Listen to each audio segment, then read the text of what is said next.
Cherry టమాటాలతో ఎంత tasty curry చేస్తారని మీకు తెలుసా? ఒక్కసారి ట్రై చేస్తే మళ్ళీ మళ్ళీ ఇదే చేస్తారు. హాయ్ అండి. వెల్కమ్ టు అమ్మ వంటలు.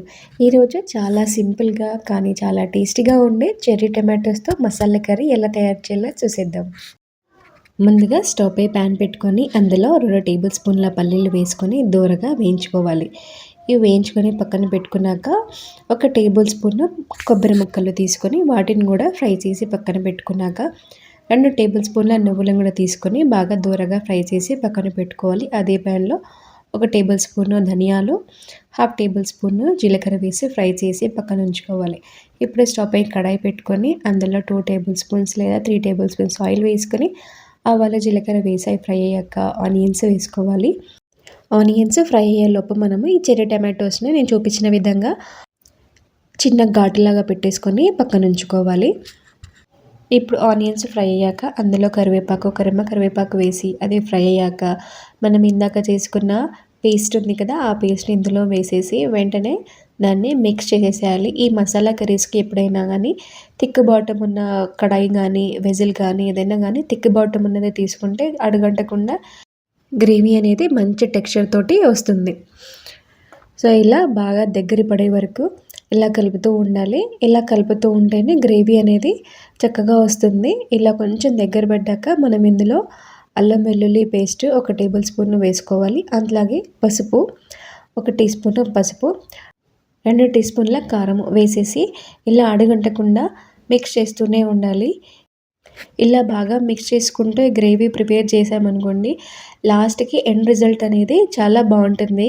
గ్రేవీ అనేది మంచి టేస్ట్ తోటి టెక్స్చర్ తోటి చాలా బాగుంటుంది. హోటల్లో కానీ ఫంక్షన్‌లో కానీ తింటాం కదా మనము, ఆ టెక్స్చర్ తోటి ఉంటుంది. ఇలా బాగా కలిపిన తర్వాత గ్రేవీ అనేది ఒక ముద్దలాగా దగ్గరికి వచ్చేస్తుంది. ఆయిల్ అనేది సపరేట్ అయిపోతుంది. ఇలా కడాయిని వదిలేసిన తర్వాత ఈ గ్రేవీ అనేది బాగా ఫ్రై అయినట్టు చూడండి, ఆయిల్ అనేది కింద వస్తుంది. ఇప్పుడు మనం ఇందులో 1 కప్పు చింతపండు రసం వేసుకోవాలి. చింతపండు రసం అన్నది ఆప్షనల్ అండి, మీకు నచ్చితే వేసుకోవచ్చు. కానీ చింతపండు రసం వేసుకుంటేనే గ్రేవీ అనేది మంచి టేస్ట్‌తో వస్తుంది. ఇలా ఒకసారి బాగా మిక్స్ చేసిన తర్వాత మూత పెట్టేసుకోవాలి. ఇలా కొంచెం గ్రేవీ బాయిల్ అయిన తర్వాత అందులో మనము చెర్రీ టమాటోస్ యాడ్ చేసుకోవాలి. యాడ్ చేసుకున్న తర్వాత ఇలా ఒకసారి నెమ్మదిగా మిక్స్ చేసి ఇందులో మనము స్టార్టింగ్ నుంచి ఎక్కడ సాల్ట్ వాడలేదు కాబట్టి ఇప్పుడు మనము సాల్ట్ అనేది ఈ గ్రేవీకి సరిపడంత సాల్ట్ వేసేసుకొని ఒకసారి అలా మిక్స్ చేసి మూత పెట్టేసి లో టు మీడియం ఫ్లేమ్లో ఒక 5 to 10 మినిట్స్ బాయిల్ అవ్వనివ్వాలి. మధ్య మధ్యలో అలా చూసుకుంటూ ఒకసారి మిక్స్ చేసుకుంటూ చూసుకుంటుండాలి, లేకపోతే అడుగనేది అంటేసుకుంటుంది. ఇప్పుడు మనం ఇందులో గ్రీన్ చిల్లీస్ 2 గ్రీన్ చిల్లీస్ వేసుకోవాలి. నేను ఇక్కడ ఒక గ్రీన్ చిల్లీ మాత్రమే వేసుకున్నాను స్లిట్ చేసి. కొంచెం కారం తక్కువ కావాలనుకుంటే తక్కువ, ఎక్కువ కావాలనుకుంటే ఎక్కువ గ్రీన్ చిల్లీస్ వేసుకోవాలి. ఈ టైంలో గ్రీన్ చిల్లీస్ వేయడం వల్ల ఫ్లేవర్ అనేది బాగొస్తుంది. ఇప్పుడు మనము కసూరి మేతి వేసేసుకోవాలి. కసూరి మేతి వేసేసి ఇలా మెల్లిగా ఒకసారి మిక్స్ చేసి మళ్ళీ మూత పెట్టేసేసేయాలి.